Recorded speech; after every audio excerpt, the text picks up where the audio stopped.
Conte merveilleux, Jacob et Wilhelm Grimm, tome 1. Les bottes en cuir de buffle. Un soldat qui n'a peur de rien se doit aussi de ne se tracasser de rien. Tel était le soldat de cette histoire qui venait d'être démobilisé. Comme il ne savait rien et n'avait rien appris qui lui pût servir à gagner son pain, il s'en alla tout simplement et se mit à mendier.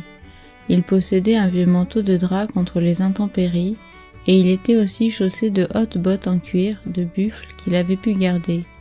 Un jour il s'en alla, coupant à travers champs, sans s'occuper le moins du monde des chemins ou des routes, des carrefours ou des ponts, et il finit par se trouver dans une grande forêt sans trop savoir où il était.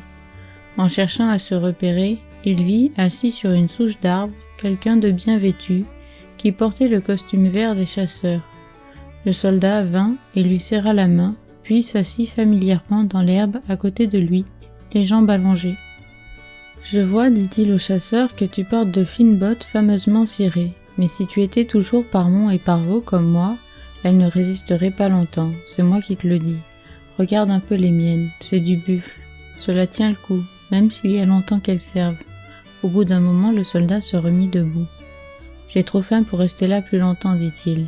Mais toi, mon vieux belle-botte, quelle est ta direction ?»« Je n'en sais trop rien, répondit le chasseur. Je me suis égaré dans la forêt. »« Tu es dans le même cas que moi alors, reprit le soldat. Qui se ressemble s'assemble, comme on dit. On ne va pas se quitter, mais chercher le bon chemin ensemble. » Le chasseur eut un léger sourire et ils cheminèrent de conserve jusqu'à la tombée de la nuit. « On n'en sortira pas de cette forêt, s'exclama le soldat. Mais j'aperçois là-bas une lumière, on y trouvera de quoi manger sans doute. Allons-y. » Ils arrivèrent à une solide maison de pierre et frappèrent à la porte. Une femme vint ouvrir. « Nous cherchons un campement pour la nuit et quelque chose à nous mettre sous la dent, dit le soldat. Mon estomac est aussi vide qu'un vieux tambour. »« Ne restez pas là, leur conseilla la vieille femme. C'est une maison de voleurs, un repère de bandits. Et ce que vous avez de mieux à faire, c'est de vous en aller avant leur retour. S'ils vous trouvent ici, vous êtes perdus. »« Oh, les choses ne sont pas si terribles que ça, répondit le soldat. Cela fait 2 jours que je n'ai rien mangé, pas une miette. Périr ici ou aller crever de faim dans la forêt, cela ne change rien pour moi. Je préfère entrer. » Le chasseur ne voulait pas le suivre, mais le soldat l'attrapa par la manche et le tira en lui disant « Allez, viens, vieux frère, on n'est pas encore mort pour autant. » Compatissante, la vieille femme leur dit « Allez vous cacher derrière le poêle, je vous ferai passer les restes s'il y en a quand ils seront endormis. » Ils venaient à peine de se glisser dans leur coin quand les bandits, au nombre de 12, firent éruption dans la maison et se précipitèrent à table en réclamant à corps et à cri leur souper. La table était déjà mise et la vieille leur apporta un rôti énorme dont les bandits se régalèrent. Mais quand la délicieuse odeur du plat vint chatouiller les narines du soldat, il n'y put plus tenir. « J'y vais, dit-il au chasseur. Je me mets à table avec eux et je mange. Impossible d'attendre. »« Tu vas nous faire tuer, dit le chasseur en le retenant par le bras. » Mais le soldat fit exprès de tousser bien fort et les bandits, en l'entendant, lâchèrent leurs couteaux et fourchettes pour se précipiter derrière le poêle, où ils les trouvèrent tous les deux. « Ah ah, mes beaux messieurs, on se cache dans les coins, et qu'est-ce que vous fichez ici? On vous a envoyé espionner? C'est bon, vous allez bientôt savoir comment on plane sous une bonne branche nue. » « Et là, un peu plus de manière, que diable, s'exclama le soldat. Je crève de faim, alors donnez-moi d'abord à manger. Après, vous ferez ce qu'il vous plaira. » Les bandits en furent stupéfaits, et le chef parla. « Au moins, toi, tu n'as pas froid aux yeux. C'est bon, on va te donner à manger d'abord, et tu mourras après. »« On verra bien, dit le soldat avec insouciance, tout en allant se mettre à table pour travailler hardiment du couteau dans le rôti. « Viens manger, mon vieux belle-botte, lança-t-il à son compagnon. Tu dois être aussi affamé que moi. Le rôti est fameux, je t'assure. Même chez toi, tu n'en mangerais pas de meilleur. » Mais le chasseur resta à l'écart et ne voulut pas manger. Et le soldat y alla de bon appétit, observé avec stupéfaction par les bandits qui se disaient « Il ne manque pas de culot celui-là. » « C'est joliment bon, déclara le soldat quand il eut vidé son assiette. Maintenant, il faudrait aussi boire un bon coup et la bonne bouteille se fait attendre. Le chef se sentait d'assez bonne humeur pour lui faire encore ce plaisir et il cria à la vieille femme « Monte-nous une bonne bouteille de la cave. Mais du bon, hein, tu as compris ?» Ce fut le soldat lui-même qui déboucha la bouteille en faisant péter le bouchon de façon retentissante. Puis il passa, bouteille en main, près du chasseur auquel il chuchota Prends garde, vieux frère, tu vas maintenant en voir de belles.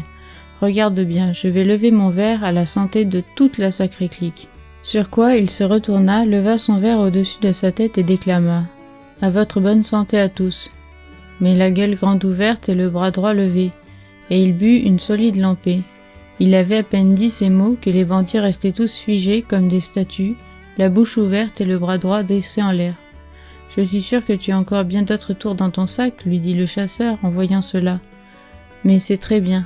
À présent, viens, allons-nous-en. »« Oula, mon vieux frère, ce serait une retraite prématurée, » répondit le soldat. « L'ennemi est vaincu. Il nous faut encore cueillir notre butin. Tu vois, ils sont tous figés solidement, et la stupéfaction leur tint la gueule ouverte. Mais ils ne peuvent pas bouger sans ma permission. Alors viens, mangeons et buvons tranquillement puisque la table est servie. » La vieille femme dut leur monter une autre bouteille de la cave et le soldat ne consentit à se lever de table qu'après avoir mangé au moins pour 3 jours. L'aube s'annonçait déjà. « Voilà, dit-il, le moment est venu de lever le camp.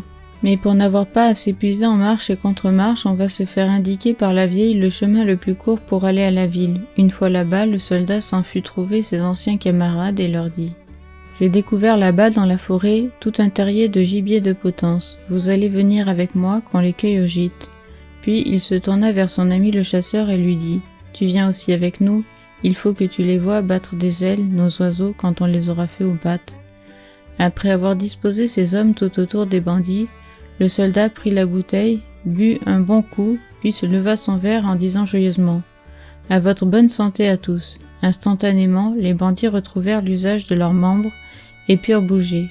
Mais les soldats eurent tôt fait de les jeter à terre et de leur lier les pieds et les mains avec de bonnes cordes. Ensuite, le soldat leur commanda de les jeter tous, comme des sacs, dans une charrette et leur dit « Et maintenant, tout droit à la prison. » Avant leur départ, toutefois, le chasseur prit un des hommes de l'escorte à part et lui fit encore une recommandation particulière.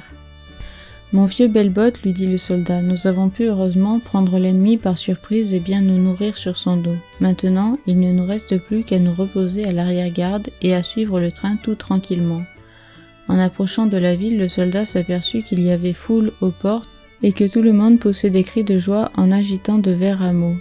Il vit ensuite que toute la garde, en grand uniforme et en ordre de marche, s'avançait à leur rencontre. « Qu'est-ce que cela veut dire » s'étonna-t-il en se tournant vers le chasseur.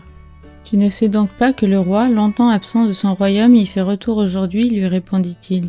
« Et ils sont tous venus pour l'accueillir. »« Mais le roi, où est-il ? Je ne le vois pas, dit le soldat. »« Ici, répondit le chasseur. Je suis le roi, et j'ai fait annoncer mon retour. » Il ouvrit alors sa veste verte de chasseur pour que tout le monde pût voir son vêtement royal qu'elle cachait. Pour le coup, le soldat sursauta, tomba à genoux et le supplia de lui pardonner de s'être conduit comme il avait fait, dans son ignorance, en le traitant d'égal à égal, et en l'affublant de tous ses surnoms irrespectueux.